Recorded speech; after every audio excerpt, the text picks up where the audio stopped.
મહત્વપૂર્ણ સમાચાર મળી રહ્યા છે। અર્જુન મોઢવાડિયાએ સોંપ્યું છે રાજીનામું। ધારાસભ્ય પદેથી આપ્યું છે રાજીનામું। શંકરભાઈ ચૌધરીને તેમણે સુપ્રત કર્યું હતું રાજીનામું। તો કોંગ્રેસને આજે દિવસ દરમિયાન બે મોટા ઝટકા। અમરીશ ડેરે રાજીનામું આપી ભાજપ પક્ષનો છેડો પકડ્યો છે। બીજી બાજુ અર્જુન મોઢવાડિયાએ પણ હવે કોંગ્રેસને અલવિદા કહીને ધારાસભ્ય પદ પણ છોડ્યું છે।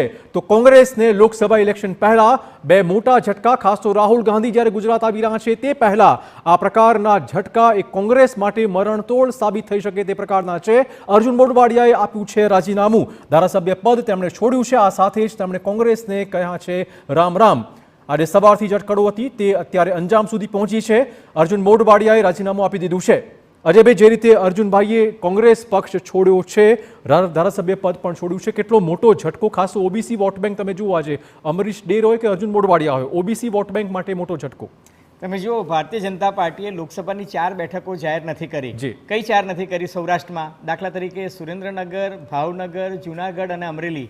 આ 4 બેઠકો નહીં જાહેર કરવાનું એક જે સ્ટ્રેટેજિક રીઝન હતું એ આ જ હતું। ચૌધરીએ અર્જુન મોઢવાડિયાનું રાજીનામું સ્વીકારી લીધું છે અને આ સાથે જ સંખ્યાબળ છે કોંગ્રેસનો તેમાં સતત ઘટાડો છે તે થઈ રહ્યો છે। આની પહેલા ચિરાગ પટેલ, સીજે ચાવડા અને હવે અર્જુન મોઢવાડિયાએ કોંગ્રેસમાંથી રાજીનામું આપી દીધું છે। ખૂબ જ સિનિયર નેતા કોંગ્રેસના સતત તેમણે વિધાનસભામાં સવાલો ઉઠાયા હતા। તેમના જે સૂચનો હતા તેમના સૂચનો પર સતત રિમાર્ક હતી તે પણ સરકારે લીધી હતી લોકસભાની ચૂંટણી પહેલા અને ખાસ કરીને રાહુલ ગાંધીની ન્યાય યાત્રા પહેલા સૌથી મોટી આ કહી શકાય કે ખોટ કોંગ્રેસ માટે ચોક્કસ કહી શકાય। પોરબંદરની વાત કરવામાં આવે, ઉત્તર ગુજરાતની વાત કરવામાં આવે, એક સર્વ સ્વીકૃત ચહેરો એટલે કે અર્જુન મોઢવાડિયા। હાલાકી જો ચૂંટણીની રાજનીતિની વાત કરવામાં આવે તો જીત અને હાર તેમની પણ થઈ છે, પરંતુ તેમની વાતોને સરકાર દ્વારા પણ સ્વીકારવામાં આવી છે। વિધાનસભામાં કોઈ પણ બિલ હોય તેમાં પણ તેમણે પોતાના જે સૂચનો છે, સુઝાવો છે તે મૂક્યા છે। હાલાકી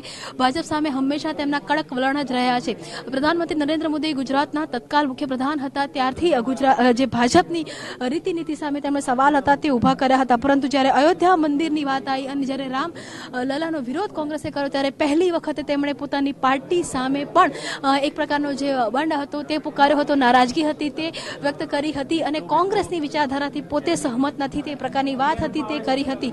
અને આખરે આપ જોઈ શકો છો કે માર્ચ મહિનામાં રાજીનામું છે તે અર્જુન મોઢવાડિયાએ આપી દીધું છે। છેલ્લા કેટલા સમયથી અટકળો થઈ રહી હતી અને આખરે આપ જુઓ કે જે રાજીનામું છે તે થઈ ચૂક્યું છે અને કોંગ્રેસની સંખ્યાબળની અંદર આની સાથે ઘટાડો પણ થયો છે। કેમેરામેન નવી સાથે કિંજલ મિશ્રા, TV9 ગાંધીનગર। તો ચોક્કસ કોંગ્રેસને ઝટકો। વિધાનસભા ગૃહમાં પણ સંખ્યાબળ હવે ધીમે ધીમે ઓછું થઈ રહ્યું છે। અર્જુન મોઢવાડિયાએ ધારાસભ્ય પદેથી આપ્યું છે રાજીનામું। અજય, આપણે વાત કરતા હતા 4 બેઠકો અને એમાંથી તમને શું લાગે છે અર્જુનનો ઉપયોગ કેવી રીતે થશે ભાજપમાં? હકીકત એ છે કે રામ મંદિર